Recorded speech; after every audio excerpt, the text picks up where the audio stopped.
said deny, got my head in the deny. And I said deny, got my head in the deny. And I said deny, got my head in the deny. And I said deny, got my head in the deny.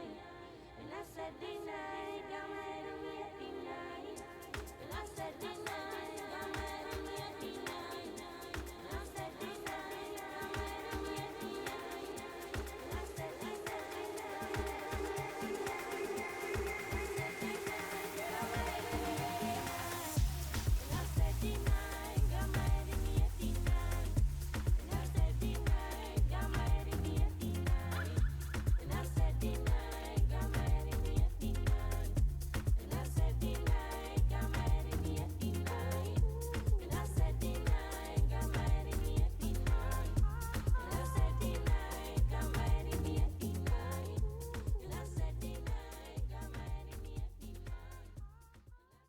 Good evening everyone and welcome to tonight's event. My name is Joshua Van Gestel. I'm the Senior Manager of Education here at Australian Retirement Trust, and alongside me is my dear friend and my dear colleague Ruth Weaver, who many of you would remember, and I'll cross back to Ruth in a moment. Before I do though, we'd like to welcome you to this first Retirement Ready event of 2024. It's a series of events that, for those of you who've attended before, are designed to actually assist you in providing answers to the common questions that you have in relation to your super, your retirement, investment markets, the age pension, and also strategies that you can use to set yourself up for your best possible retirement. Within these events over the coming weeks, we'll also consider the state of the economy, some important product and legislative changes coming into effect from the 1st of July, as well as consider any hints that we think might be coming in the lead up to the next federal election in May. In this session tonight though, and in the weeks to come, Ruth and I will be taking the complication out of your superannuation to really try and make your retirement planning and your plans for your future a lot easier for you to understand, and therefore, more importantly, great for you to actually enjoy. We want to take the worry out of retirement planning and actually let you focus on living your best retirement. Ruth, how are you feeling about all of this? I must admit, I've got the nerves going a little bit in the belly. we have had record number of registrations come through. We know that about 7,000 of you have engaged in this programme, so that might be why you're nervous. It could be. Could be. But no, we're very excited to bring this series to you again this year. And I think the thing that's amazing in thinking about those 7,000 people who have registered, it's also the number of questions that we've had come in. We have had almost 3,500 questions. Isn't that incredible? So we've had a busy week going through the questions, haven't we? It's been amazing. And I'll actually read my favourite question, or maybe it was just a comment or maybe someone's wish. But they wrote, which I think was beautiful. I have no idea what I need to do to plan for retirement. Please help.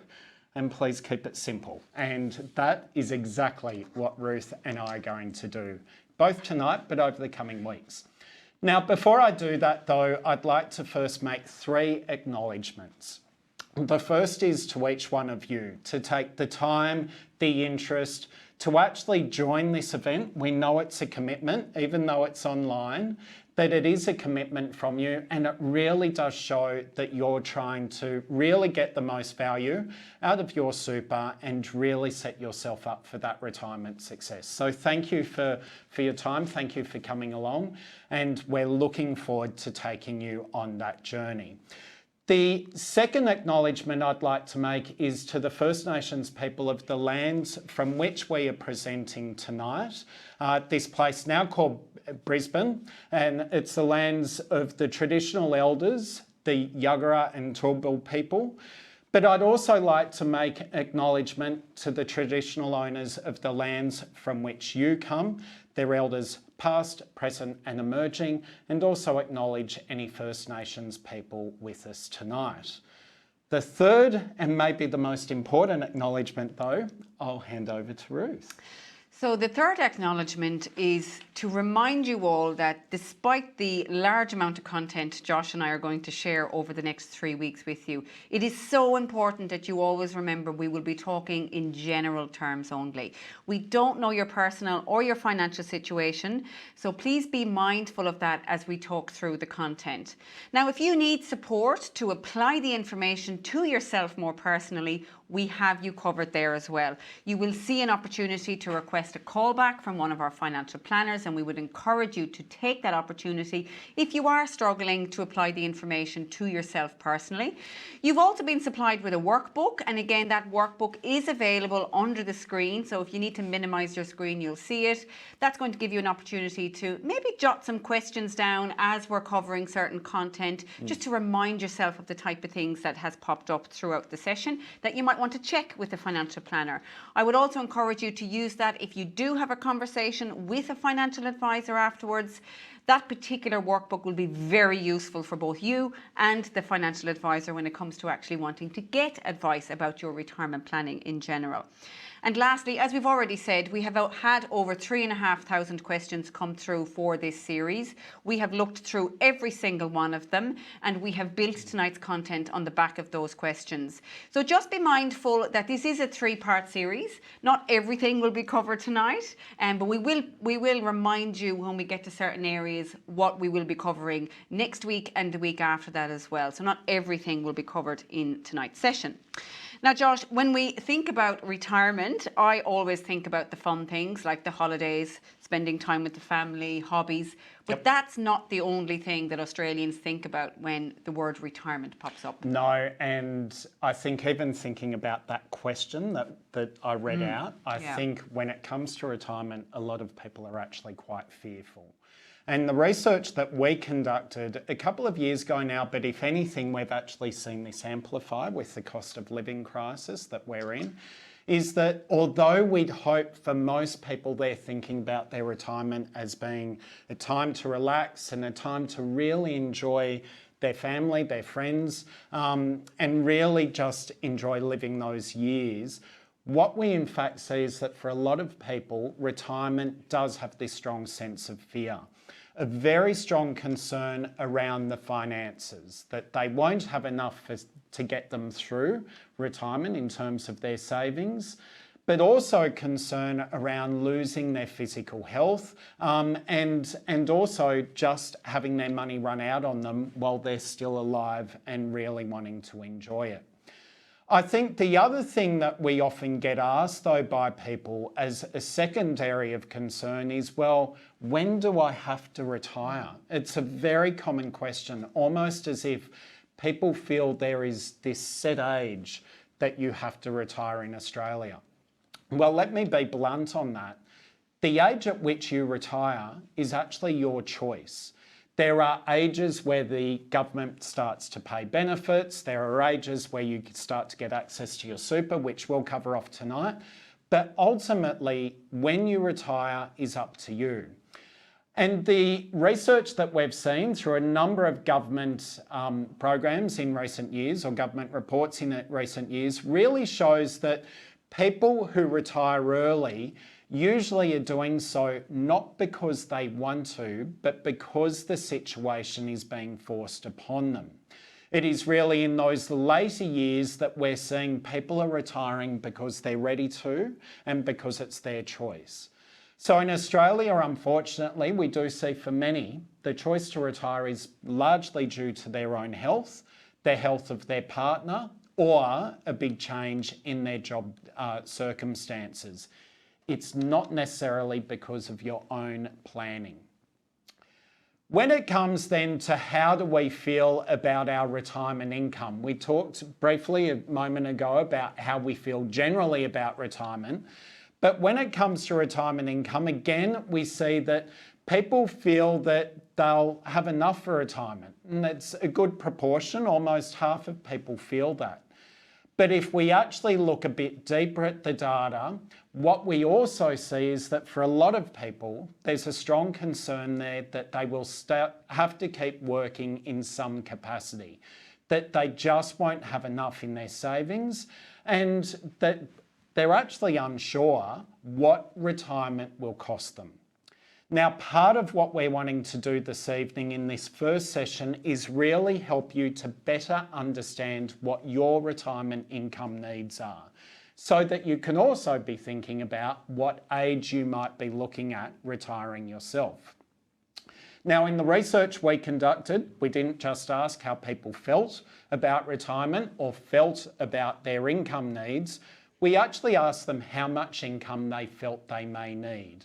And on average, we saw that they typically thought they might need somewhere around $53,000. And this is a number that we'll bounce around a bit with this evening. The last thing that really is important in weighing all of this up and in what we'll be covering off tonight is to also realise, though, that in retirement your income needs will ebb and flow and change. It's not a static amount that you'll need year after year after year. And if we again think about government reports and what they've produced, they actually show that although we see some income demands go down as we age, a lot of things around some of the entertainment costs and things, as we're just not fit and able to undertake those, we do see other costs really start to go up, and some of them go up dramatically, and that is mainly in regard to health. So it's important that as we go through the retirement discussion tonight, as we talk about the needs and the income you want for retirement, you also think about the longevity of your retirement savings and what your incomes may need to be, not just now, but actually as you go 10, 20 or even more years into your retirement journey. I think I've worked in superannuation for almost 20 years at this stage, which I even find hard to admit myself. And one of the most common emotions that I hear coming from people about superannuation is fear and anxiety. Yep. You've just touched on some of that already when it comes to retirement planning in general. And a lot of it is born from the fact that people don't always know the purpose of that superannuation or the role that super is actually going to play for them during retirement. So I just want to quickly give you a little bit of a visual so that you can understand what is the purpose or the role that your super is going to play, because it could be very different to your neighbour or your brother or your family member, any family member, for example. So first and foremost, there is what we call the age pension, and that, as Josh already sort of mentioned, is the government support that will be available to all Australians who are currently close to retirement. And the idea here is that that's your safety net. The age pension, I often say, will keep the lights on and put food in the belly for retirees who are entering retirement. And a way of looking at that is that's your worst case scenario. The problem, though, with relying too much on the age pension is that there's no flexibility on when you'll qualify for it. So it is currently sitting at the age of 67 before you can think about accessing it. There's really no control from your end as to how frequently you get paid or how much you get paid, because it is means tested, and we will cover that this evening. We'll get Josh to talk about that. So the idea here is being mindful that the age pension is your worst case scenario when it comes to funding your retirement. And the reality is it might not be the only source of income that people have. You may also have income coming from other assets or employment, for example. So for example, there's lots of people out there who may own an asset like an investment property, or they might work a little bit here and there casually, for example. And the income that can come from that can sometimes be complementary or in addition to the age pension. The gap then is often funded by the superannuation. And having access to that superannuation means that you'll be able to bridge the gap, hopefully, between what the age pension, or if you've got other sources of income, for example, can afford you. And that superannuation will help you to bridge the gap so that you are more in control over when you retire, how you retire, and what that retirement will look like. Because the key thing to know about superannuation and why it's fundamentally different to the age pension is that you can actually consider accessing it from the age of 60. So technically, for somebody who does want to retire before age pension age, super is often the way that you can do that. And really, super, I always think about the age pension, as you say, is almost like that worst case scenario. Yeah. The super gives you choice and flexibility. Mm-hmm. That's what it affords you. Yeah. So coming to this next point, then we'll just show this again in another way.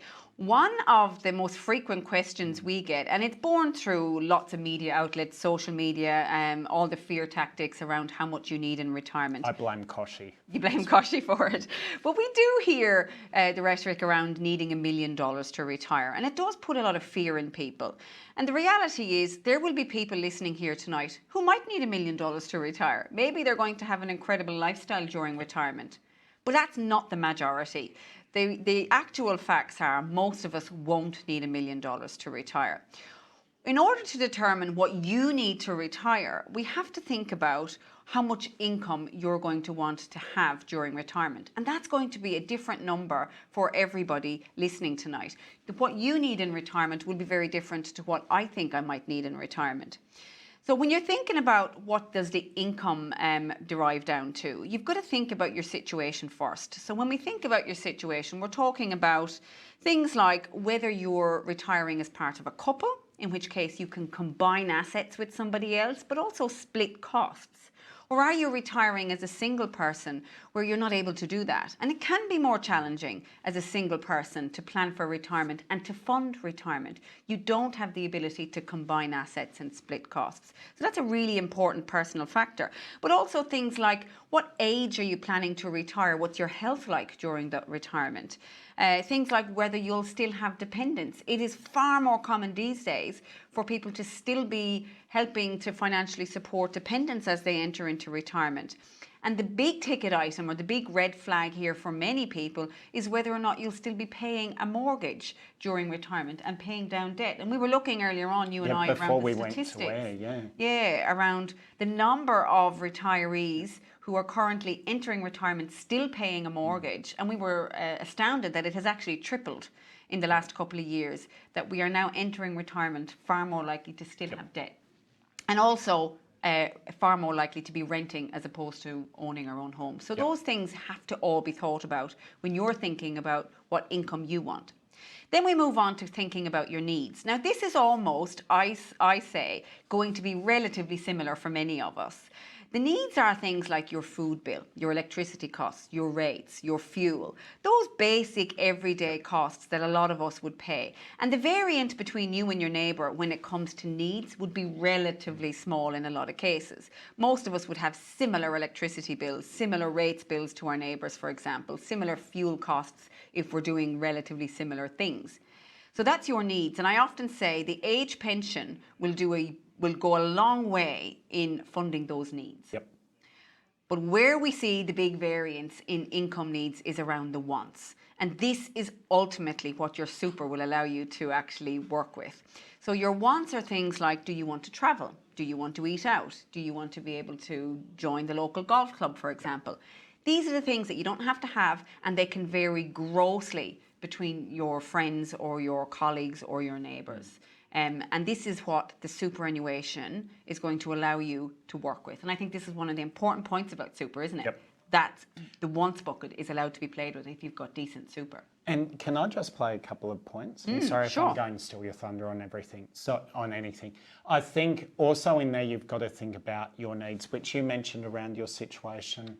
What debt are you carrying? What health issues are you carrying that you need to be aware of? But the other thing around your situation is what we typically see in Australia is that women live longer.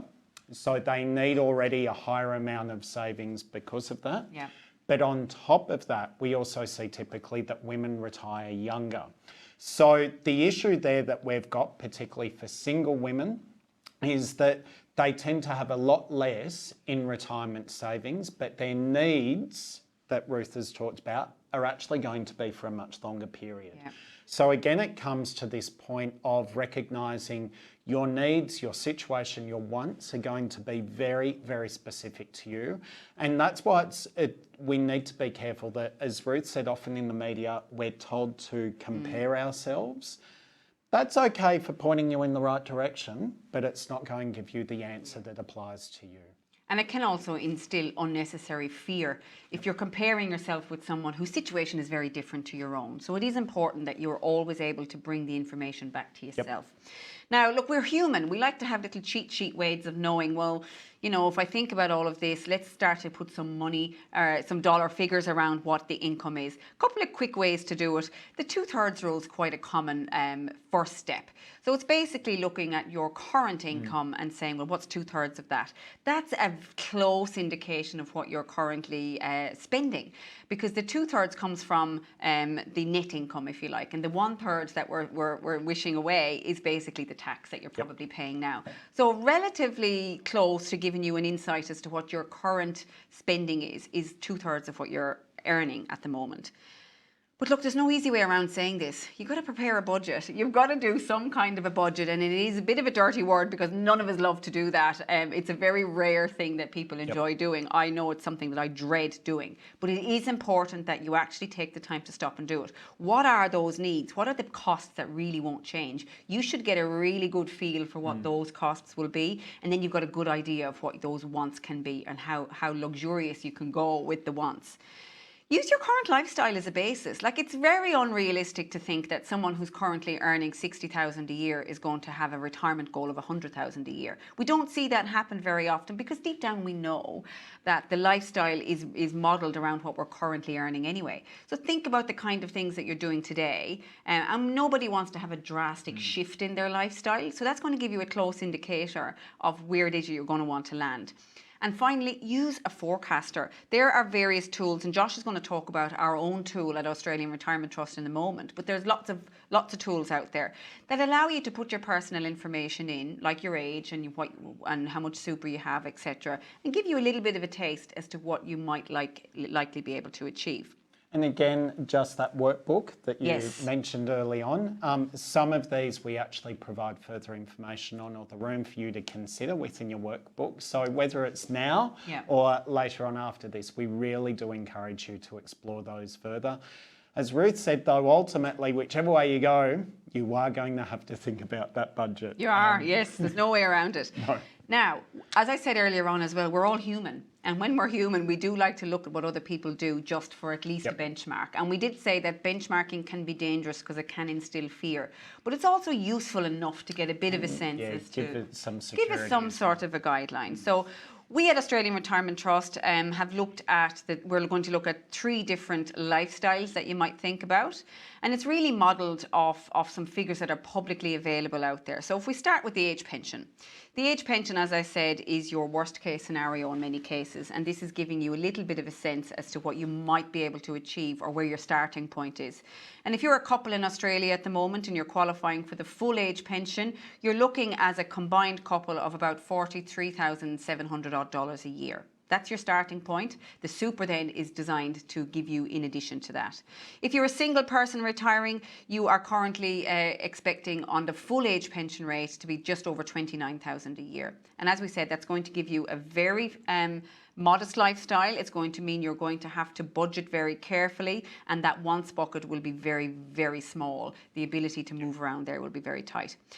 A modest retirement then, if we look at the AFSL retirement standards, and this is publicly available information, we hear it referred to many times. I saw it recently even referred to on Channel 9 News, actually referred to this only about 3 or 4 weeks ago. Those numbers that are coming through from AFSL. And they're basically suggesting that even if you had $100,000 in superannuation, you could lift yourself from that age pension worst case scenario up to what they class as a modest lifestyle. And what it means is it's giving you the ability to maybe even have basic private health cover, which is difficult to afford if you're relying just on the age pension. It might mean you've got a couple of extra options, maybe the ability to eat out once or twice a month or a fortnight, whatever. So it gives you a little bit more breathing space.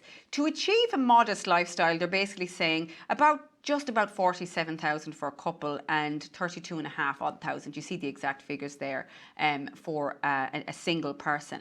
So what would you need to achieve that? Well, if you had $100,000 roughly in your superannuation, whether that's a couple combined or whether that's a single person, that's enough to lift you from just the age pension to that modest lifestyle, enough to give you that extra little bit of breathing space. So we're not talking about massive superannuation balances here to just shift the dial a little bit. And you know, that extra income, it's $3,500 a year, which is about $135 a fortnight. And if you're living on the age pension and someone offers you $135 a fortnight, that is going to allow you a lot of breathing space. Where we see most Australians want to get to, though, is the comfortable retirement. And this is fundamentally their way of saying, look, this is kind of a nice place to be sitting at.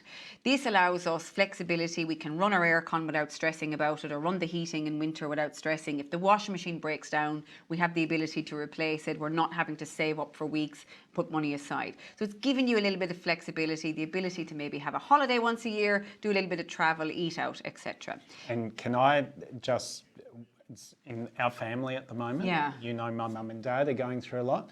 It's even in thinking about things like private health insurance, that if you're just on the age pension, you won't have. And as you get older, things like that really are going to become quite crucial and important. Sorry. No, that's good. As a couple, to be able to achieve what the average person says is comfortable retirement, which yours might be different, it's about $72,000 for a couple a year is what Australians are saying is rather comfortable during retirement. And as a single person, that's about $51,000.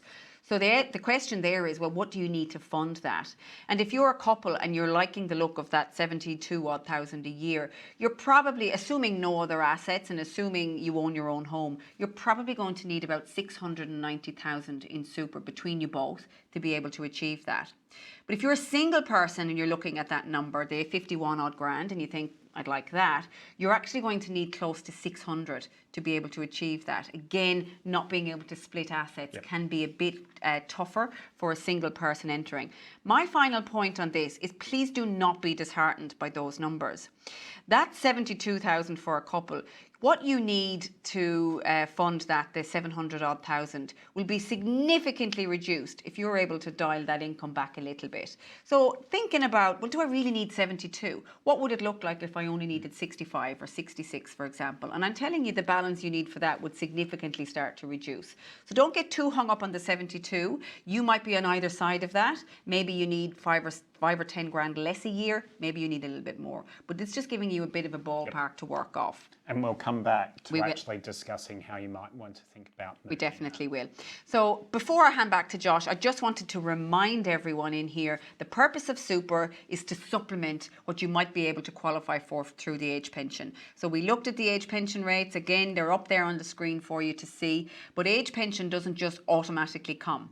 Age pension has to be something that you qualify for. And the very first qualification step is actually getting to age.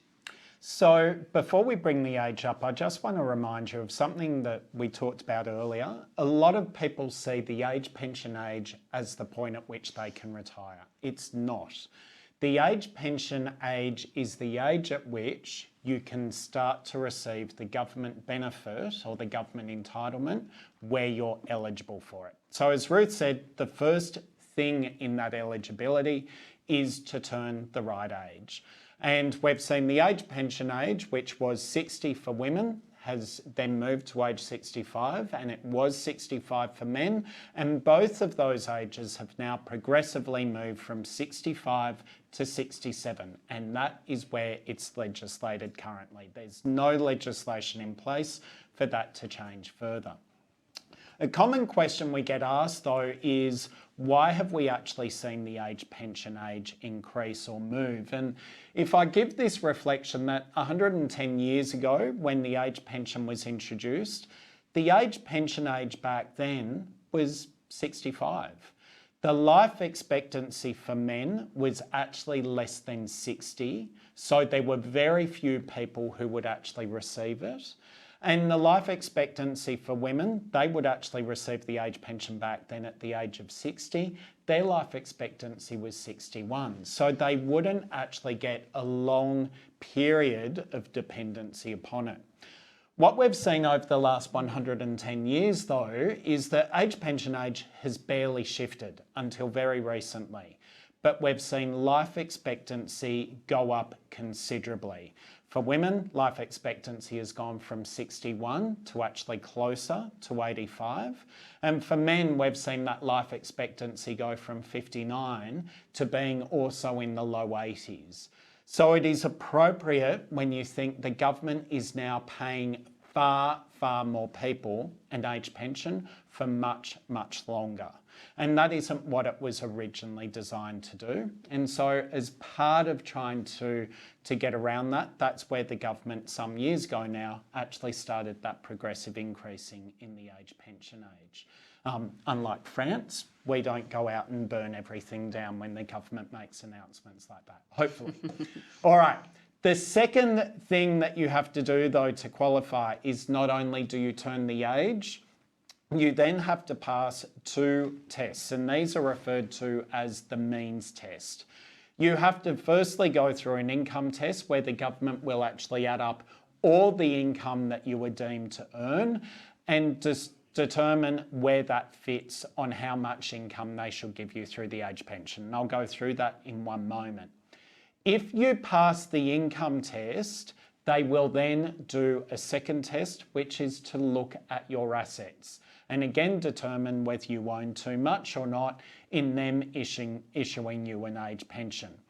Now, the thing to be aware of here is that of all the people who reach age pension age, about 70% will pass both these tests. So about 70% of us over age pension age will receive some age pension support. About 60% of those, though, will receive a part pension. So about 70% of people will receive an age pension. About 60% of those may only receive a part pension. But a bit like we talked about earlier, that your pension that the amount of income rather that you need into retirement may ebb and flow, you'll see the same with the age pension. Again, it's not static. The government doesn't do this test once and then leave you. They reassess this constantly, or you can have them reassess it. So if you see a change in your circumstances, you may not receive the age pension today, but you very well could next month. Or you may fully qualify for the age pension now, but circumstances may change. You see that reduced next month. So just be aware again that the age pension is designed to fluctuate as your own needs under these tests change as well. So in terms of doing those assessments, the government will basically look at everything, largely with the exception of 2 things. The government will exclude your principal residence. Okay, they don't care whether you own a home that is worth $500,000 or $10 million. They will exclude your principal residence. If you own other property, that will be assessed, okay, but your principal residence will not. The second thing, and the government has been more generous with this over recent years as they've been trying to build workforce participation by older workers, is the government now will actually exclude or ignore more employment income, and this has actually increased in recent times. That means that there are people who are able to receive the age pension, potentially also be accessing their super, and at the same time also be earning employment income. So their retirement income is actually made up of those sources that Ruth talked about earlier, of all of those things. Now, how the government assesses you or how the test works is really quite simple. The numbers are difficult to get your head across, but in terms of the calculation itself, it is as cut and dry as this. Work out if you're single or part of a couple, and then if your income, which I've put here both as a fortnightly basis, which is how the government calculates it, but I've also annualised that to try and illustrate it better for you. If your income is under that threshold, you will receive the full age pension under this test. If it's over the cutoff, you will receive no age pension whatsoever. And if it's in between the two, you will receive a part pension. So under the threshold, full age pension, over the cutoff, nil age pension, in between the two, part age pension. If you are under the threshold, or rather under the cutoff, the government will then have you do the second test, which is the assets test. And the assets test is actually a lot more generous. Fewer people fail this or have a reduction because of it. Same theory. Work out if you're single or part of a couple, but also work out whether you are a homeowner, including people on a mortgage, or a renter. If you're with those situations, if you've got assets, all of your assets added together, if they are less than the threshold, you will receive the full age pension under this test. Over the cutoff, you'll receive 0. In between the two, you'll receive a part pension. The government will take the result from the income test, the result from the assets test, and whichever gives the lowest pension amount, that is what you take home. So again, it's important that, as I said, your circumstances may change. Over time, you may draw down on assets, and so therefore you might be able to receive more age pension. You might see your income reduce, so therefore you're able to receive more age pension. Don't take this as a set and forget. It's something that you should think about reassessing. Ruth. Thank you. So I just want to remind the audience as well that I am watching the live Q&A and I can see there's plenty of questions coming through, so we encourage you. I thought you were watching YouTube. No. I'm the one multitasking tonight. So what Josh has just talked about is the age pension. It's your worst case scenario in many cases, but it is very rigid. And we're here to also highlight to you that the superannuation allows you the flexibility. So we're going to talk now a little bit about accessing super, when you can access super, so that you can start to visualize what that could look like for you. And the very first thing to think about, and it's something everybody should know, it's a term we use in superannuation. It's probably an awful term really, but it's called your preservation age. And it's a really important Sounds like something you're doing with gherkins or something. It does. I don't know. It's not. Preserving it. Preserving it. Yeah, it's not a lovely terminology, but it is what it is, and we call it. The technical term is your preservation age. And in theory, that's the age at which you can start to think about accessing superannuation if you want to. And we'll talk about what that might look like in a minute.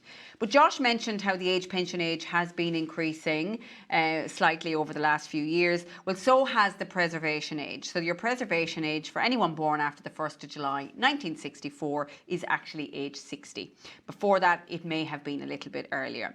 Now, 60 is a beautiful age in superannuation for many reasons. The biggest and most important reason that 60 is a nice age is because it is when most of us are going to be able to think about accessing superannuation in one form or another. Now, we have had lots of questions, particularly around this area. I would say there was probably a couple of hundred questions on when can I access, will I pay tax? So, in a nutshell, if you're 60 now, you have some way of considering accessing some, at least, of your superannuation. We'll talk about different ways later on, but there is the ability to think about at least some form of access. And where you draw super down or access superannuation after the age of 60, it will be paid out to you tax-free. So that's putting to bed a lot of the questions around the cost of accessing, implications of accessing. After the age of 60, there are no tax implications for you to access the super. So let's go through these ages. And again, I'd refer you back to the workbook, pop your notes in, because these are important ages to be mindful of. Preservation age, you can start to access your super maybe as an income stream, maybe as a regular income that you want paid to your bank account if you've retired. But if you're still working, you can also consider accessing some of your super under the transition to retirement product. We had hundreds of questions on that as well. And if you are interested in it, please dial into our third show. Is it a show? Is that what we're doing, a show? Yeah, we'll call it a show. Our third event, which is 2 weeks from tonight, we will be talking in a lot more detail on the transition to retirement product. But ultimately, preservation age allows you to think about transition to retirement product as well, which allows you to access up to 10% of your super. Another quirk, and it's also a question that I loved, and it came in from Claire. And Claire actually asked a question. She's a sole trader. She's a psychologist. She was told by her financial planner that she can access her super at the age of 60 if she stops practicing. And there is no restrictions or penalties applied if she then decided to go back to work. We could all be Claire in this scenario, and we could have any profession. Effectively, what Claire is saying there, and the answer to her question is, if you terminate an employment arrangement or you deem yourself as retired effectively, you have access to that superannuation you've built up to that point. You might go and work again, and that's perfectly fine. And that's what Claire was referring to. If she decided to go back and practice or work again, or go and work for somebody else, then that's perfectly fine. If you've deemed yourself at that time as retired, you've got access to your superannuation. And if you terminate an employment arrangement from the age of 60, you can access what you've got in there up until that point. That's something not a lot of people are aware of. And just with that termination of employment, it's actually not that you're just changing roles or changing jobs with the company, it's where you are actually leaving one company to go to another. Yep. And there's no time requirement. You might leave on a Friday and start another job on a Monday. That's fine. You have unlocked your superannuation by terminating the employment. You might also regard yourself as permanently retired for a month and then get fed up of your spouse at home and decide that you want to go back to work. And that's quite common too, believe it or not. So whatever the case might be, a change in employment can often, actually, after the age of 60, can trigger access to superannuation. If I see you working in your 70s... You'll know why. And just to remind everybody that any money coming out of the system into your bank account after the age of 60, regardless of how or why you're getting it, would be tax-free. And that's something that came through a lot of the questions. 65 is a very interesting age. A couple of questions on this as well. 65 is a lovely age because it doesn't matter whether you're working full-time or part-time or changed employer or been with the same employer for 40 years. You have full access to your superannuation if you want to, and you can access it in a way at a time that suits you.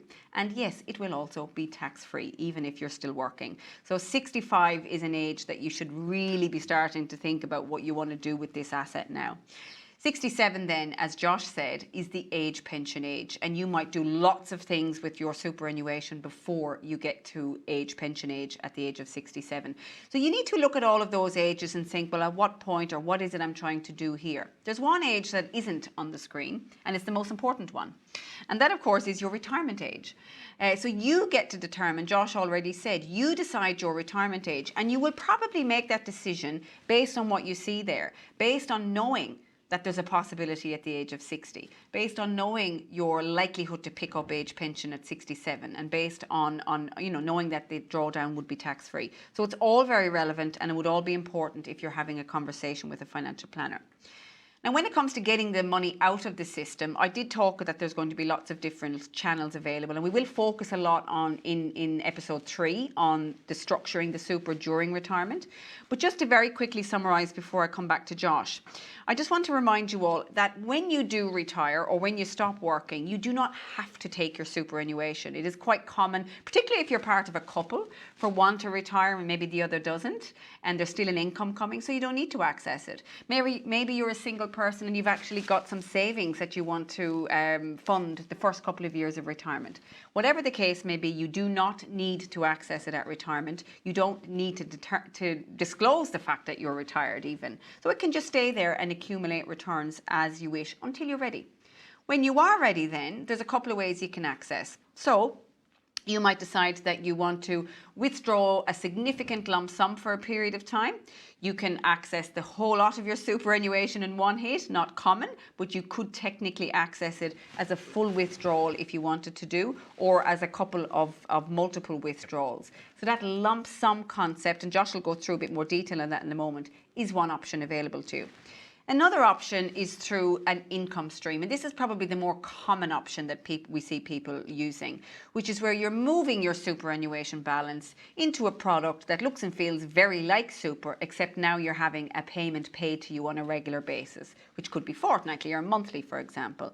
Now, if you've got a product, a defined benefit account, or an account that's one of those older type superannuation accounts, you might have bespoke arrangements attached to that for arranging income to be paid from that particular source. So there can be variants to that, but for the large part, most of us would be looking at a product like an income stream product, which gives you great flexibility. Or do you know what? you might do a combination of all of that. You don't have to have one or the other, and none of these options are permanent. So you can change your mind, and that is the beauty of superannuation. So just thinking about what would work for you. Maybe you don't need to access anything for the first couple of years. Maybe then you want to take a little bit out before you think about having a regular flow of income. So that's the beauty, is that you can actually structure it in a way that suits you, your household, your needs, and the lifestyle you're about to leave. I had the realisation today, so as you know, because I remind you at every opportunity, I turn 50 in 2 weeks. I know, you you're fishing for a present, I know. Yeah. But I had the realisation this morning that I'm actually, you mentioned earlier you've been working in super for 20 years. I've been working in super for 30. I have my 30th anniversary in a month and a bit. So I'm actually now quite seriously at that point where I'm starting to go, okay, I don't yet know when I'm going to retire, but I am thinking around some of those opportunities. Yeah. I even reflect on one of our wonderful colleagues, Rob, who had his 60th birthday. Hi, Rob. I know that you're watching, or you better be. But we actually said to Rob for his birthday, happy birthday, you're now getting your super tax-free. Yeah. So think around the opportunities that you have. But as Ruth said, really, there's two things to think about with your super ultimately. You choose the age at which you want to retire and access it within those rules. But to this slide that we're showing here, you also get to choose the way in which you use it. Don't think again around, although we can all compare, don't be driven so much by that, be driven by what you yourself want and need. And that's really what we're going to unpack over the coming weeks. But if we just think about those options that Ruth ran through, and we will talk about this a lot in the coming weeks, there are pros and cons with each of them. When it comes to a retirement income stream, the beauty of this product is you are basically flicking a switch. Instead of having your super having money come in, you're pretty much saying that you now want that money to go out. You can invest it the same way, the fees tend to be the same. There's a lot of similarity, you're just reversing what it's actually doing. The beauty of it is that it is now effectively what I call your retirement wage. Instead of you earning a wage through employment, you're earning your wage through your super. And the amount that you save and what we've talked about really determines how much that's going to be. The rules around it though are that, as Ruth said, it's going to be tax-free over the age of 60, anything that it pays out to you. And also the investment earnings will be tax-free, but that's actually regardless of your age. So you're now in, with one of these products, the most concessionally taxed investment vehicle in the country. Tax-free earnings, tax-free payments. The catch is you must take a minimum withdrawal amount each year. The government isn't going to allow you to just have your money parked here and reap the benefits of that zero tax rate. They're actually going to have you require to take out some form of income, and there's a minimum, and we'll come back to that in a later session. In thinking about leaving it in super, again, there's pros and cons. The real con here, if I can put it to you, is that rather than having it pay you a regular income, you are just determining taking that out as at an as-needs basis. So in some ways, it doesn't have the frequency there, it doesn't have the control there that a retirement income stream provides, but it does give you a lot of flexibility. With that flexibility though, means that you don't get that investment tax-free ability on top of it. Okay, so that's the trade-off. You can just keep it in super, you don't have to withdraw it, but you don't get that tax benefit. The last that Ruth mentioned was that you choose to withdraw all your money from super. And the risk with this, and we do see some people do it, particularly where they have smaller super balances, the risk with this really is twofold. Firstly, once you take your super out, it can be really difficult to put back in. Okay, there's a lot of rules, there's a lot of conditions. So once you've made that decision, it is incredibly hard to reverse without consequence. The other thing though is that when you take your money out of super, you are closing off that tax-free investment opportunity or lower tax investment opportunity, but you are also moving it out of the super environment, which may be tax-free, into a taxed income environment. So that's the biggest issue you have with that. Not only are you closing off that opportunity, but you're also changing the tax treatment. Now, there is a lot that Ruth and I have covered off so far in our show. I like calling it a show. There's so much that we've covered off in the show so far. So let's actually just try and consolidate that and give you a tool that Ruth referred to earlier to help you bring a lot of this to life. At Australian Retirement Trust, and you'll see this through government websites and other superannuation funds websites, and Money Smart and other places, there are these calculators, retirement forecasters that you can use. And they're a great way to put in some minimal information, and then it will actually let you know how your retirement could potentially look. And this is something I've done a number of times, actually to see how my super's tracking, and it's helped me make decisions around, do I invest more aggressively? Do I put more super in? It's a great way to nudge us. So if you go onto our website and use the retirement forecaster and put in some of the basic information that it asks for, it will then give you a diagram. And the more sunny that diagram or picture looks, the more it's saying your retirement forecast is going to be a happy and positive one. You'll be more comfortable in terms of those income levels that Ruth was talking about earlier. But let's actually use a case study here. We've got a couple, and let's assume that you're the age of 60 and your partner's 58. Between the two of you, you're earning $120,000 a year, and you have total super savings between you of $100,000. And you are aspiring for that comfortable lifestyle that Ruth referred to earlier. So about $72,000 a year from the age of 67, we're saying in this case.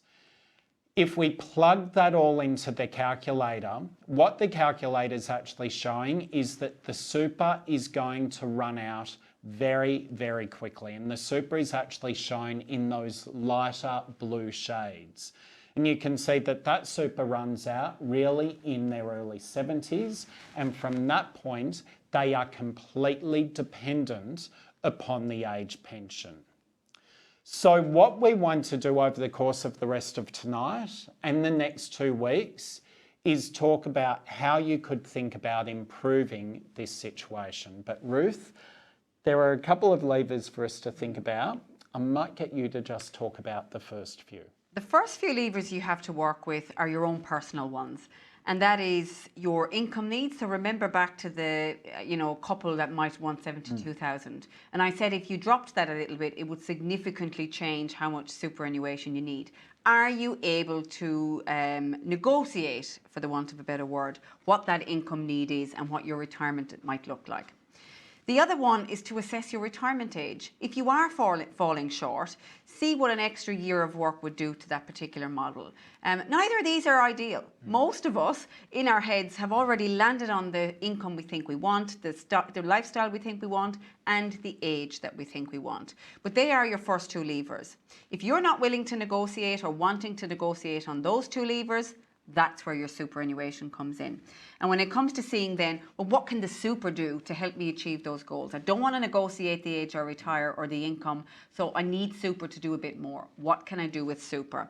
And there are two big strategies or levers, if you like, that you can use with your superannuation. One is around getting more money into the system in the most effective way you can, and the other is considering how it's invested. Both of these two topics are what we are going to delve into in great detail next week. Tonight we'll give you the high level or the teaser, if you like, but it is important that if you are in that sort of stage where you've acknowledged, you know what, I'm a bit behind, these are the two working levers your superannuation can do. So first and foremost, if we think about getting money into the system, we know that if you're currently under the PAYG system and you're earning an income, well then you are receiving what we call an employer contribution or an SG, another terminology we use, superannuation guarantee. Right now that's sitting at 11% on top of your income, and that's due to increase gradually up to 12%. And this is what most of our superannuation is receiving and is building up on, is that employer contribution. But it isn't the only way money can get into the system.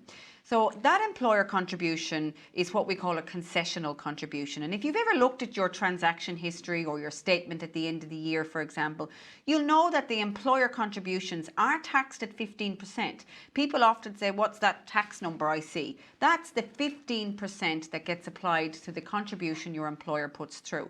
So if your employer is paying $1,000 a month, it'll be $850 that gets invested for you. That 15% tax bracket is generally a lot more friendly than the tax bracket most of us pay to get money to our bank accounts, for example. And there's also the ability for you to take advantage of that 15% tax bracket. And there's a couple of ways you could do that. One is the very commonly heard of strategy called salary sacrifice.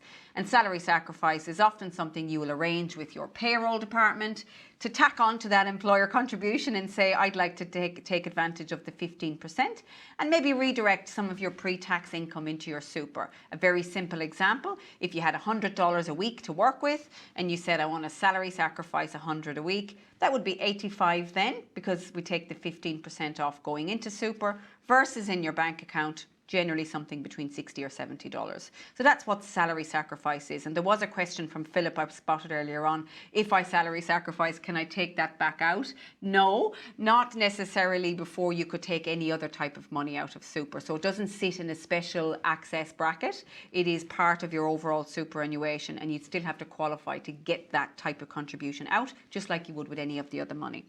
Now, if you don't have a payroll, or maybe you've missed the opportunity to engage with payroll, you can also put money from your bank account into super and then claim it as a tax deduction. Very common for self-employed people. Maybe somebody like Claire earlier on, the psychologist who was talking about it.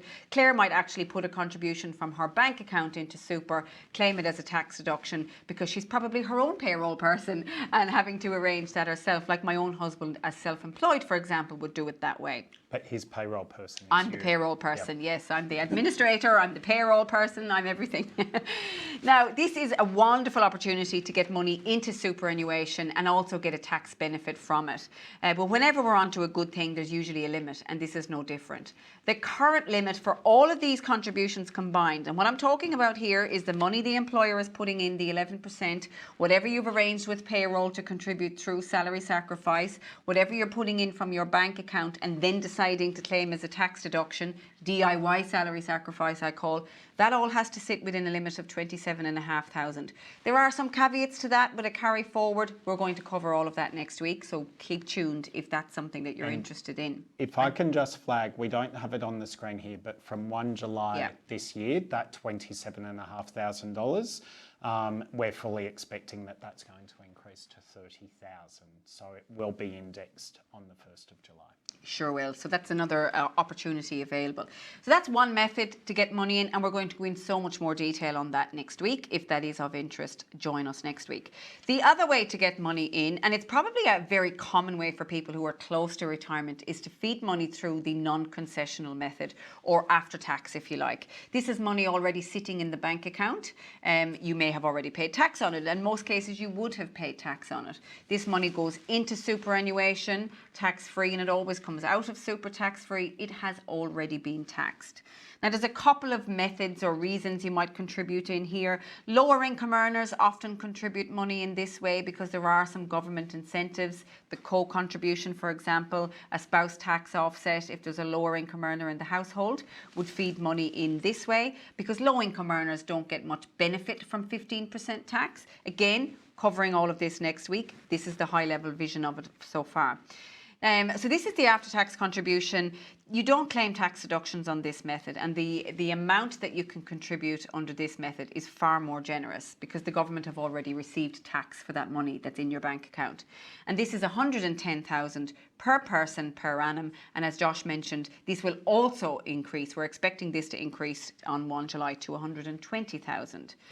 Now, there is also a caveat to this particular limit whereby you can actually bring forward or use the next 2 years in advance. And Josh, we had a question from Bradley actually. I popped this down on my notes because I liked this question. And it's quite common for people in their 60s.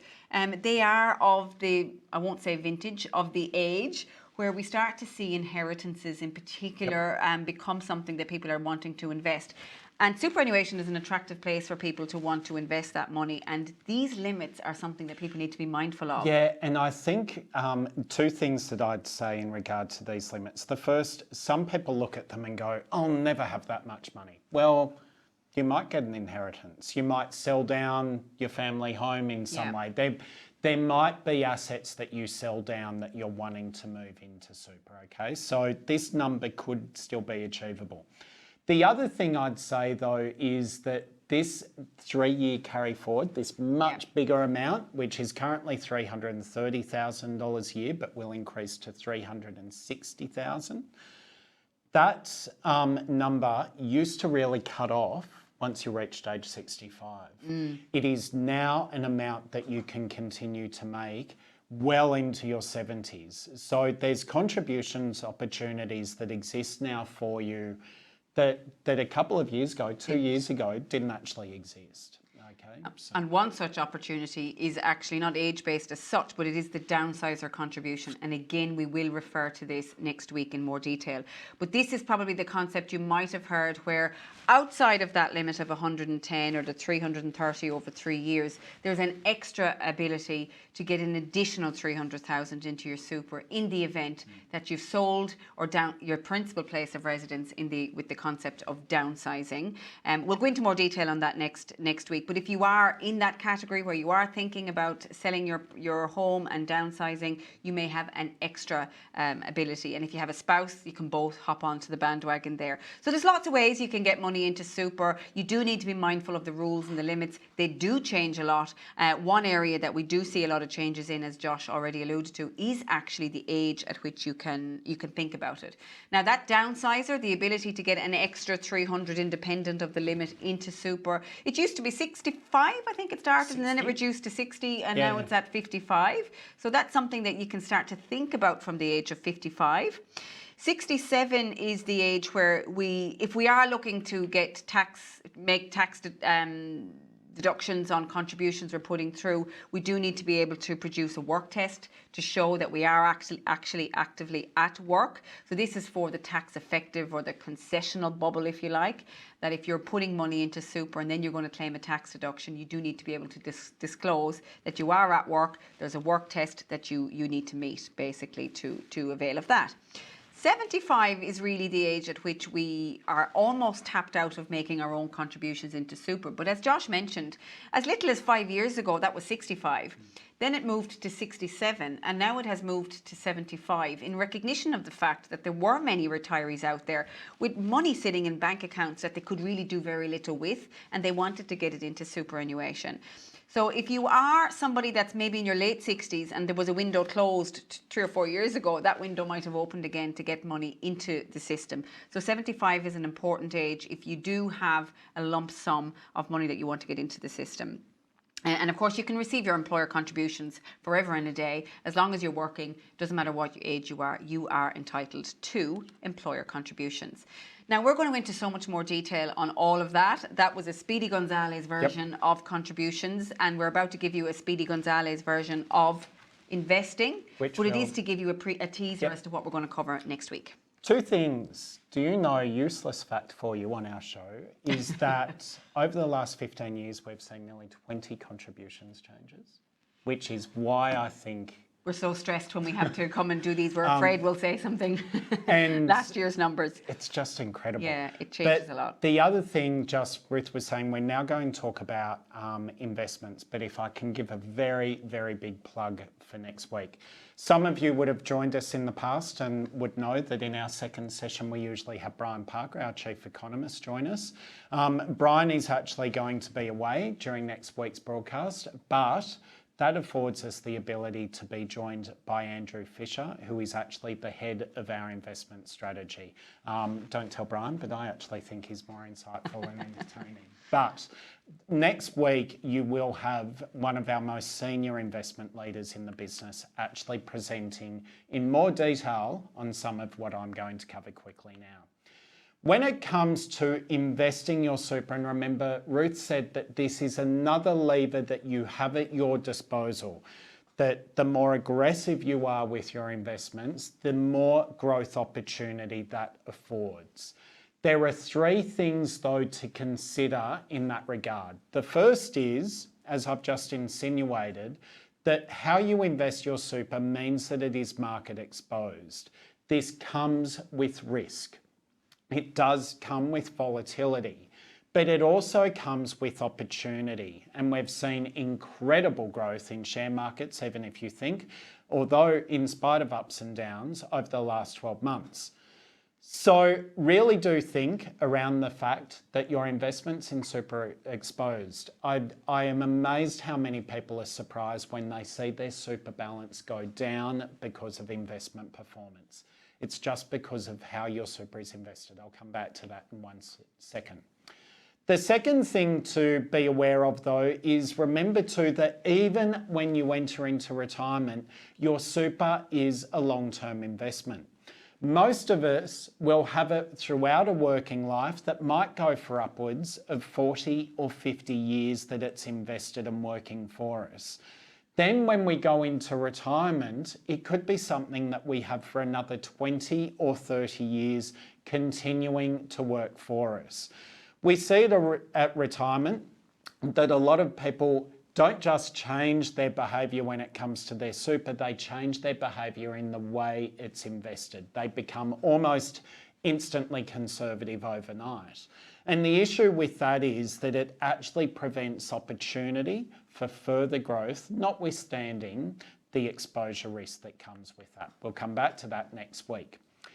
The third, and I think the most important thing though to note, is when it comes to your super and investments, you have choice. Every superannuation fund has an investment menu, and those investment menus give you the opportunity to actually increase or decrease your risk exposure and to make sure that you yourself are comfortable. We'll talk again about that next week, but also be aware that there are tools in your workbook that you might like to look ahead on and actually think about before we get to that next week. At a really high level, very quickly, when it comes to your super with Australian Retirement Trust or any other superannuation fund, you will largely be invested in a range of different underlying assets, including growth assets, things like international shares and domestic shares.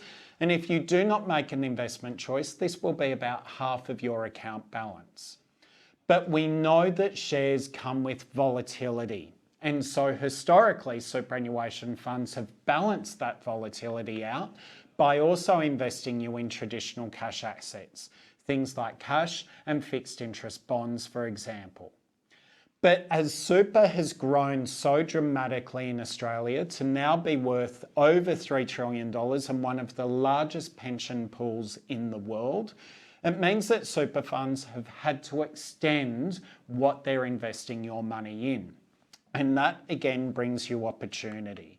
Super funds like Australian Retirement Trust, who have enormous scale and size behind us, invest your money in infrastructure, road, rail, airports, but also new and emerging technologies, renewable energy, data warehousing, for example. We also invest your money in properties here in Australia and globally. Thousands of properties in residential, commercial and industrial scales. And we also invest in private equity. These are large, profitable, major companies around the globe that are not listed on the stock market, which that's where 2/3 of major companies are, not listed on the stock market. Incredible opportunity for us.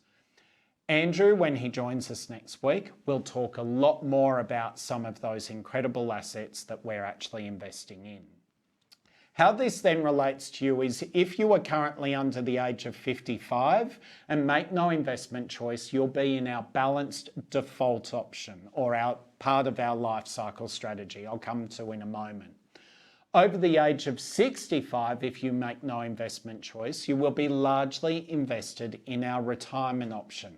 Now you can see that the two of them have very similar underlying assets, but differences in weightings. The balanced option has about 70% exposure to growth assets, so has greater exposure to volatility than the retirement option, which has about half of its exposure in growth assets. We do, though, offer 17 other investment options, including our growth option, which has a higher exposure to growth assets, and our conservative option with a lower exposure to those same assets. But you, again, have choice. There are 19 investments that you can choose from with us, and we really encourage you to understand your investment comfort and what of those investments may be appropriate for you. For those of you who have never made an investment choice, that's fine. You're actually where about 90% of our members are in our default life cycle investment. And as I mentioned, up until the age of 55, you are largely invested in our balanced option with that 70% growth exposure. And as you then go from age 55 towards 65, we gradually de-risk you, moving you to our retirement and cash options, so that by the time you're 65, you've got much less exposure to those higher growth assets, but you still have your foot in the door to take advantage of any opportunities that they present. Now, I've mentioned this a number of times, and sorry to do it again. We will unpack that more next week. But the other thing we also wanted to make you aware of, and you should have already received information from us, is that from the 1st of July, there will be some really exciting opportunities and changes to our investment menu. This change that comes in on the 1st of July actually started when we merged Sunsuper and QSuper a few years ago. We became one of the largest superannuation funds in the country with a very large team of investment expertise. And that size, that scale, that expertise has allowed us to, over that period, really look at the investment menu we want to give to all of our 2.3 million members. So we're very pleased and excited to announce that with that change in investment menu, from the 1st of July, there'll be some really great improvements. Firstly, to our life cycle investment strategy. The ages at which you will have those changes occur will actually broaden, and there'll also be changes to some of the exposures that you have to make sure that your investments are performing as strongly as possible for you leading into retirement, as you're transitioning to retirement, and once you're entering retirement. So please, if you haven't read the information we've given you, please do that. Secondly, though, you're going to see that our broader pool of investment options that you can choose from is also going to change. You'll see a number of new options come on. You'll see some of our options names change to make them more simple and easy to understand and to actually align them to others in the market. And you'll also see some options that we have that really aren't overly utilised, or for other reasons we are actually closing down. Information has been provided to you on this, and there will be significantly more information provided to you in the coming weeks. I think the next mail out that you should expect should arrive sometime around the 1st of May, which is actually someone's birthday. I wonder who. In the meantime, before next week, if you do want more information on the investment changes and what's actually occurring, we encourage you to jump onto our website, shown here through the QR code, which will provide you with more information, as well as a video with both Ruth and I that will go into a lot more detail about the changes and the opportunities, as well as give some insight into why this is occurring. Ruth. Now, I'm keen to get to Q&A, so we Yep. are close to the end, just to bring all of that together into a revised scenario, if you like. So remember our couple from earlier on, where they were falling very short of being able to achieve the 72,000 a year.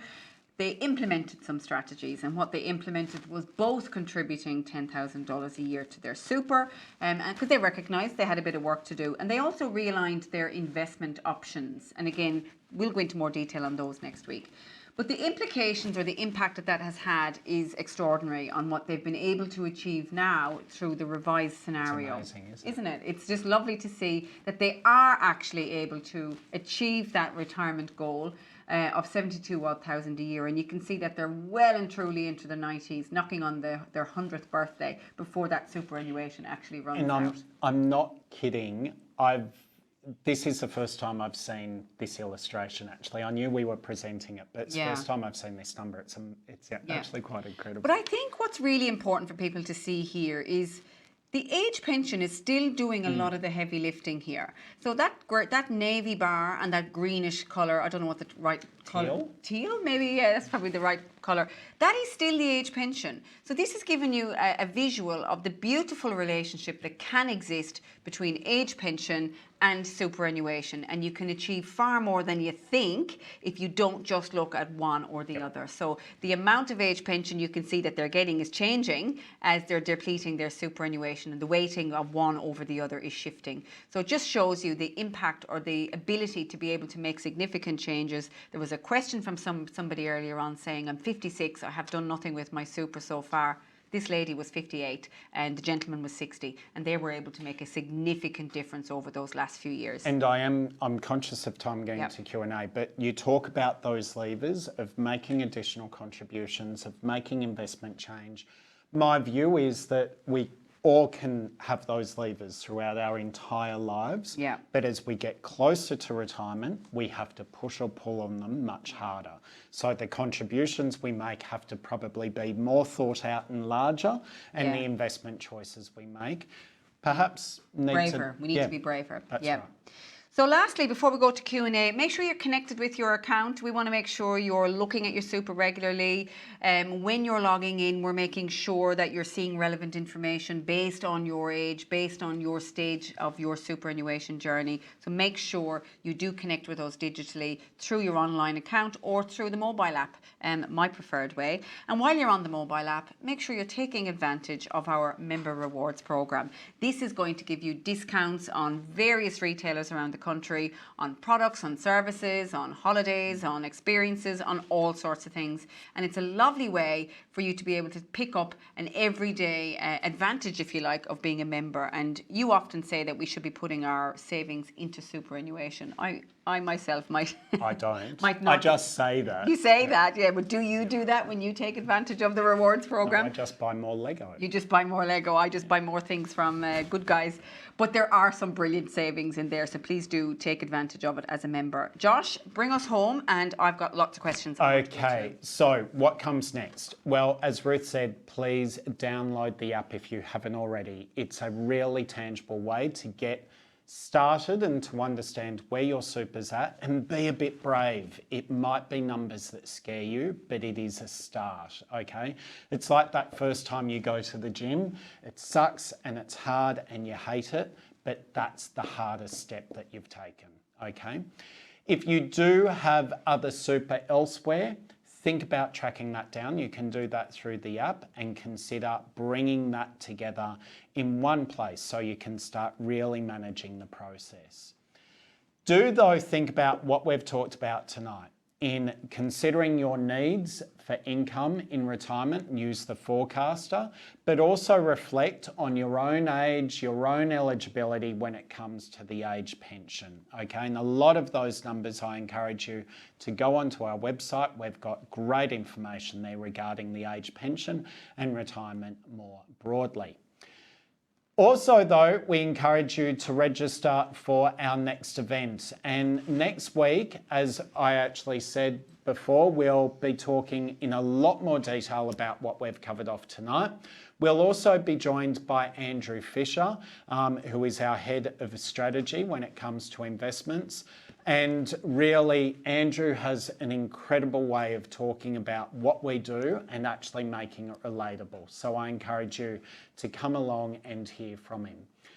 In the meantime, though, you've got the workbooks, you've got the tools that we outlined tonight, and within that workbook, we encourage you to go through that self-exploration exercise. Think about your budget, think about your needs, think about your wants, really take stock of where you are, and also know, though, that we do have people at Australian Retirement Trust to assist you. But really, I'd say your opportunity here is about doing that self-assessment and self-reflection and really setting yourself up for the journey that we'll go on over the coming weeks. You will all receive some feedback or a feedback request from us, so we encourage you to jump in and complete that, and that will be really great in giving us insights for next week, so please do that. But before we wrap up, Ruth, Q&A. Yes, we've had a very busy live Q&A, and as we said, we had 3,500 pre-submitted questions, and we did honestly read every single question that came through. It's what we formed the content on tonight. But an area that we didn't talk about, but we had about, I think we had about 20 odd questions on it, so we'll cover it, was for people entering retirement who are still holding a mortgage. There was a specific question around somebody who had been told that they would have a better chance of qualifying for age pension if they used their superannuation to pay off their mortgage. So again, it's coming back to the Centrelink issue of principal place of residence, assessing. Just comment on that quickly if you could. So it actually isn't how much your mortgage is, it's actually the value of the property. And I think it's more thinking about being prepared to carry debt into retirement. Now, we were talking about a lot more people carrying mortgage debt into retirement. Some of that is actually attributed to, at the moment, we're seeing a lot more parents in retirement actually trying to help out their kids, for example. So this isn't just their own debt. In a lot of cases it is, but it's also them making an investment decision to take on debt. And that's why it's important to understand the age pension doesn't look at debt. The age pension's actually looking at value, okay? Yeah, and I guess it's more around the fact that if all of your wealth is sitting in the principal place of residence and not in your superannuation, when Centrelink go to assess your assets, because the wealth is in your principal place of residence, it's not ignored. Yeah. Yes. So I see where that's going. Sorry, I was misunderstanding the question. In the same breath, though, you've got to be mindful of the fact that you can't eat the walls in your house if something goes wrong.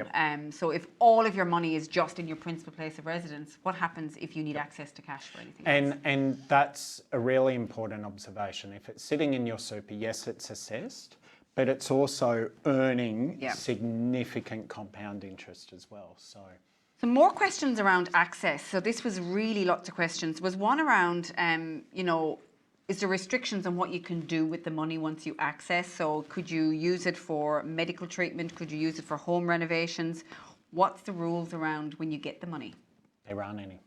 Bingo. I actually think it was interesting because there was about 4 or 5 questions and a couple live tonight as well around, once you've got the money, do what you like with it. Go sick. I think it more just thinking about the age pension.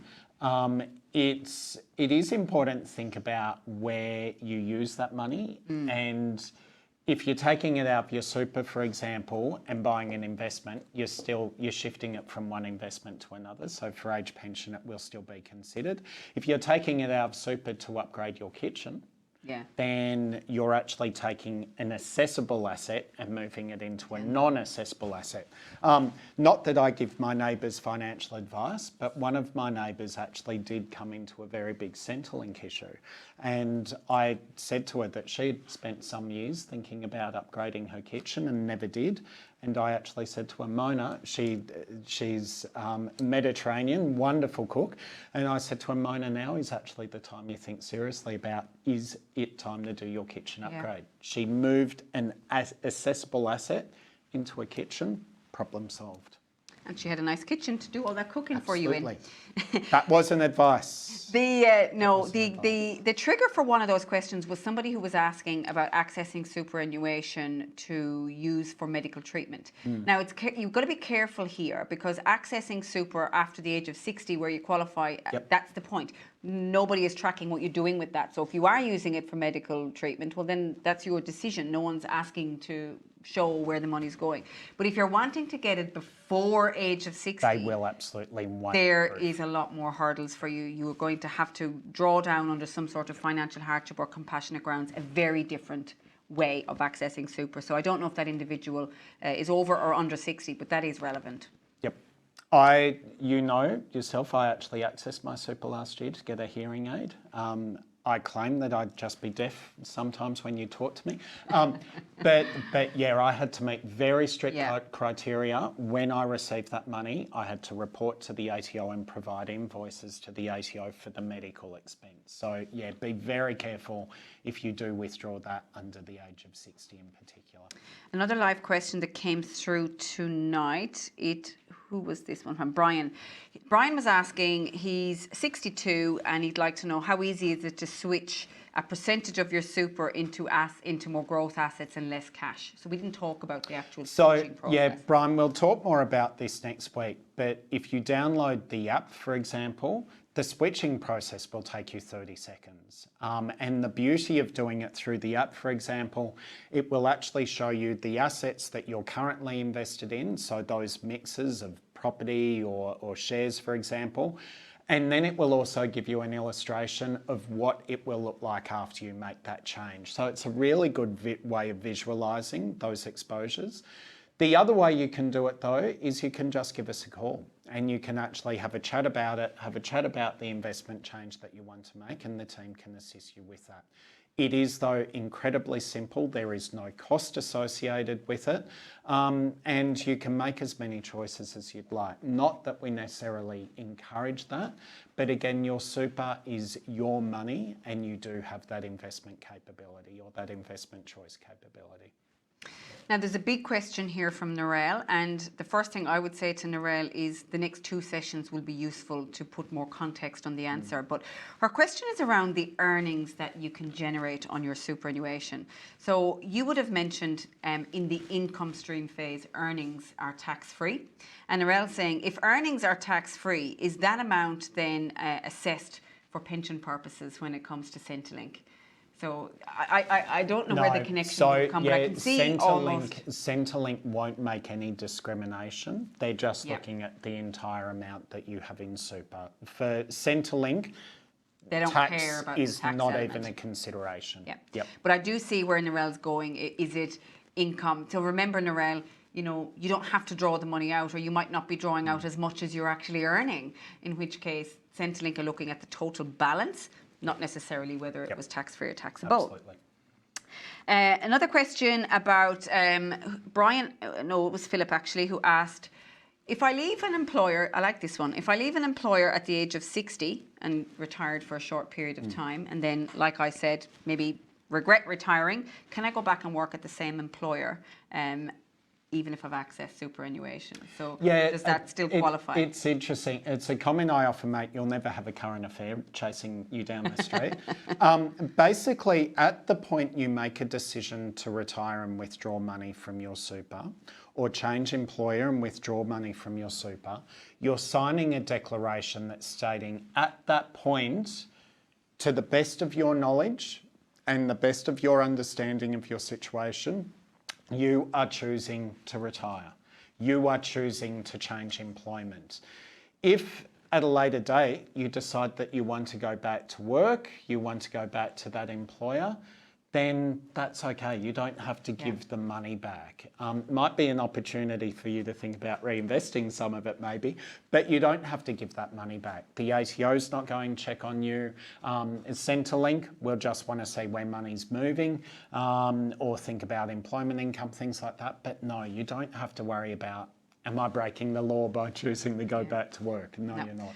Once you've hit 60, you've Accessed it, you're fine. You're fine. A couple of questions around, are we recording? Yes, I should have said that at the very beginning. All of these 3 sessions are recorded and all 3 will be made available to you. So if you need to go back and check anything, you absolutely can. Yep. Another question, Josh, I've lost my trail of thought here now. Where was it? It was around...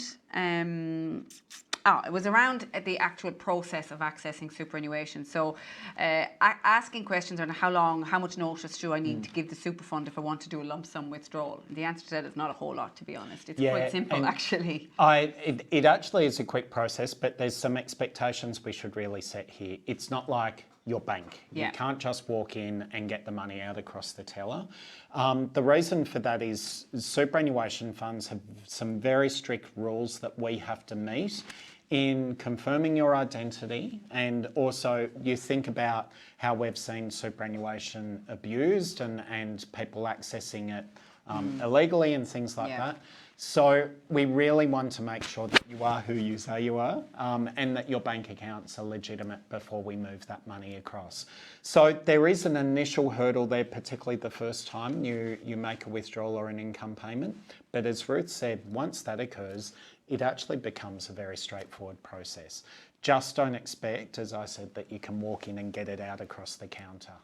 It will, at minimum, take a couple of days for that to occur. And on that, to wrap up, there was a great question from Mark about when I do get the payment from the super fund, does it have to go to a special bank account? No, it can just go to the bank account that you're using at the moment. So whatever your current bank account is, that's actually where the money gets paid into. One last question. Again, it's around the access. So this is where a lot of the questions came from. I love this one. Is there a limit on how much I can take out of my super in any given year? No. Easy one to end with, wasn't it? Yeah. Expand on it a little bit for the audience, because it almost seems too good to be true when we say you are never limited on how much you can access out of the superannuation. You can take 2%, 10%, 20%, 100%. I would again say though, it depends on the way you take it. Yeah. Okay, so if you're choosing to use a transition to retirement income, which we'll talk about in session 3, there is a limit to how much you can withdraw. And that's because you're still working. You're only doing a transition to retirement because you're still working. But if you've started a full retirement income or you've ceased working, you're retired, there is no limit. So I think that probably sets us up for the next couple of weeks. So remember, next week's session, we are going to focus on investments and really give you a deep understanding of what the economy's been doing, how we've been investing your money, as well as look forward at some of the changes that we're introducing from 1 July. Again, I really want to promote that we have Andrew Fisher joining us, and that is a really wonderful guest on our show. So next week we'll look at investments, but we're also going to really look in detail at what Ruth talked about with all those contribution opportunities. Both contributions that you're putting in pre-tax, but also contributions you're putting in post-tax, and where there's opportunities for benefits from the government as well. Lastly, so if you haven't registered for that event, please do. And lastly, remember in week 3, we'll then be talking about, well, now you've assessed your income, now you're contributing, now you're investing, how can you start to think about bringing that money out? In the meantime, though, we wish you well. We hope that you have a wonderful rest of the week. We look forward to seeing you on our show next week. And Ruth, I'll give you the last word. Oh, look, my last word would be, if tonight was overwhelming, you are not alone. I'm sure 90% of the people who dialed in tonight are exhausted after that. This is everyday language for us. We work in superannuation. We've got 50 years between the two of us, which is incredible. So this is everyday language for us. It is not everyday language for 99.9% of the population. We know that. We will be patient with you when we talk to you. We understand every question that you have in your head has been asked by thousands of people before you and will be asked by thousands of people after you. Please never feel that you're not worthy to pick up the phone and have a conversation with a financial advisor, regardless of your age, regardless of your financial situation, regardless of your superannuation balance. Every single member of Australian Retirement Trust is worthy of that support and that guidance, including you. So on that, we'll see you next week. See you.